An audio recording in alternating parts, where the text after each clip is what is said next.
আসসালামু আলাইকুম, স্বাগতম সবাইকে।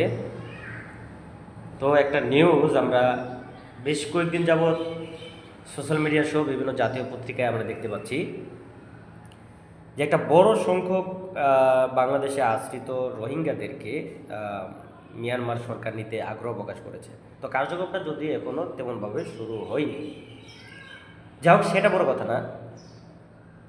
এখন দেখার বিষয় সত্যিকার অর্থে মিয়ানমার এই সকল রোহিঙ্গাদের এই ধাপে ধাপে নিবে কিনা।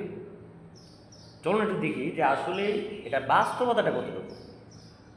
তো আমরা বাঙালি, আমরা আবেগে গা ভাষাতে বেশি পছন্দ করি, এর বাস্তবতাটা কতটুকু সেটা একটু দেখা উচিত।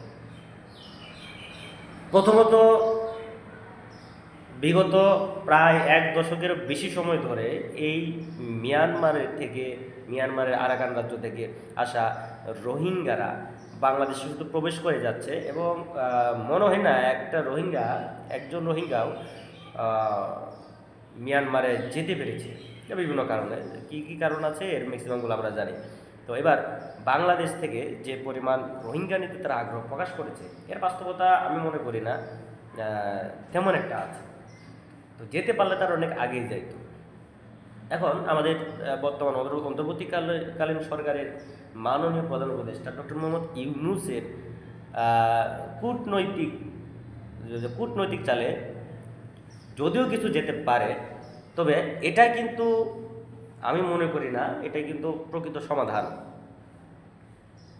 এটা সমাধান হতে পারে না, কারণ এই রোহিঙ্গারা সেখানে যাবে এবং সেখানে পুনর্বাসিত হবে কীভাবে, এই ধরনের কোনো পরিকল্পনা করে কিন্তু তাদেরকে পাঠানো হচ্ছে না। তো সেখানে গিয়ে তারা যদি আবার নির্যাতনের শিকার হয়, আবার যদি এরকম সমস্যাই যদি ফেস করতে হয় তাদেরকে, তাহলে কিন্তু এই পাঠানোর কোনো মানে হয় না। তো এবার দেখা যাক মিয়ানমারে গিয়ে এই যে রোহিঙ্গারা সেখানে গিয়ে ভালোভাবে থাকতে পারবে কিনা। মিয়ানমার সরকারের সাথে মিয়ানমারের আশেপাশের যে দেশগুলো আছে, আশেপাশের যে পরাশক্তিগুলো আছে, তাদের সম্পর্কটা কেমন এটা একটু দেখি। তো আমরা তো বাংলাদেশি তারা আছি, ভারতের সাথে কিছু হলেই আমরা চিন্তা করি যে ভারতের সাথে যদি কোনো সময় আমাদের যুদ্ধ বেঁধে যায়, হয়তো আমাদের চীন সাহায্য করবে বা রাশিয়া সাহায্য করবে। তো সেই হিসেবে রাশিয়া, পাকিস্তান, চীন এদেরকে আমরা এক প্রকার বন্ধু হিসেবে মনে করি। আবার দেখা যাচ্ছে যে অনেকে আবার এটা মনে করি যে যদি মিয়ানমারের সাথে আমাদের কখনো যুদ্ধ লেগে যায়, তাহলেও কিন্তু আমরা মনে হয় আমাদের চীন বা রাশিয়া সাহায্য করবে। বেশি দিন হবে না, এই অল্প কিছুদিন আগের ঘটনা। দেখুন,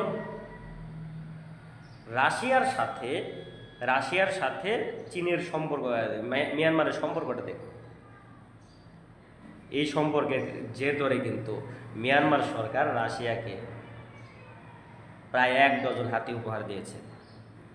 যাই হোক, এটা হলো মিয়ানমারের সাথে রাশিয়ার সম্পর্ক। চীনের সাথেও কিন্তু মোটামুটি এরকম ভালো সম্পর্ক, একেবারে খারাপ সম্পর্ক না। এবং আমরা জানি কয়েক বছর আগে ভারত সরকার মিয়ানমারকে কি উপহার দিয়েছে? আচ্ছা, আপনারা খুব ভালোভাবে জানেন, সাবমেরিন উপহার দিয়েছে। তো এরকম উপহার কিন্তু বলা যায় দেওয়া এটাই প্রকাশ করে তাদের সাথে সম্পর্ক অত্যন্ত ভালো। তো এই চিন্তাটা বাদ দেন আপাতত। যদি মিয়ানমারের সাথে আমাদের বাই চান্স রোহিঙ্গা ক্রাইসিস নিয়ে যে কোনো ক্রাইসিস নিয়ে যুদ্ধ লেগেই যায়, আমার মনে হয় না এই দেশগুলো সাহায্য করবে। তার মানে বাংলাদেশের সমস্যা চারদিকে, ভারতের সাথে সমস্যা, মিয়ানমারের সাথে সমস্যা, এবং এই সমস্যাটা যদি আরও গভীর হয়, অফকোর্স আশেপাশে পরাশক্তিগুলা, আমাদের নিকটবর্তী যে পরাশক্তিগুলা, তারা কখনোই আমাদের হেল্প করবে না। মূলত বিশ্ব রাজনীতির এটা একটা সিস্টেম যে কোনো দেশই নিঃস্বার্থভাবে কোনো দেশকে সাহায্য করে না। আরে বাবা, যেখানে বেশিরভাগ ক্ষেত্রে দেখা যায় মায়ের ভালোবাসার মতো স্বার্থ থাকে, মা লালন পালন করবে, ভবিষ্যতে বাচ্চা কাচ্চা তাদেরকে দেখবে, বেশিরভাগ ক্ষেত্রে এরকম ঘটনা ঘটে। যেখানে মায়ের ভালোবাসার মতো স্বার্থপরতা থাকে, কোনো না কোনো স্বার্থ থাকে, সেখানে একটা দেশ আরেকটা দেশকে সাহায্য করবে, স্বার্থ থাকবে না? অবশ্যই থাকবে। তো এবার বলা যায়, এবার চলে আসি যে আমাদের এখন কি করতে হবে, আসলে কি করা উচিত। গোপনে হোক প্রকাশ্যে হোক, সবচেয়ে বড় সমাধান হচ্ছে এই রোহিঙ্গাদেরকে প্রশিক্ষণ দিয়ে তাদেরকে তাদের নিজের রাজ্য বা নিজের দেশ, নিজের মাতৃভূমি দখল করার জন্য পাঠিয়ে দেওয়া উচিত। এছাড়া কোনো সুষ্ঠু সমাধান কখনোই হবে না। তো শুধু শুধু আমরা যদি রোহিঙ্গাদেরকে বাংলাদেশে ভাষান্তরে রাখি, যেখানে বুঝে সেখানে এভাবে যদি আমরা রাখি, তাহলে একটা সময় এই রোহিঙ্গারাই আমাদের জন্য কাল হয়ে দাঁড়াবে। দেখা যাবে যে তারা ওই ইসরায়েলির মতো দাবি করবে যে এটাই তাদের দেশ। তো আমাদের অবস্থা হবে গাজাবাসীর মতো, ফিলিস্তিনিদের মতো। তো এরকমটা না হলেও অন্তত আমরা বিপদে পড়বো আর কি। তাহলে সমাধান কিন্তু এটা ছাড়া সমাধান যৌক্তিক সমাধান আছে বলে মনে হয় না। তো উন্নতি পর্যায়ে যারা আছেন, আন্তর্জাতিক বিশ্লেষক যারা আছেন, তাদের দৃষ্টি আকর্ষণ করছি, আপনারা এই ব্যাপার নিয়ে একটু ভাবুন, দেখুন, নইলে ভবিষ্যতে এই রোহিঙ্গা ক্রাইসিসের যে ব্যাপারটা আরও মারাত্মকভাবে দেখা দেবে। সবাই ভালো থাকবেন, সুস্থ থাকবেন, আল্লাহ হাফিজ।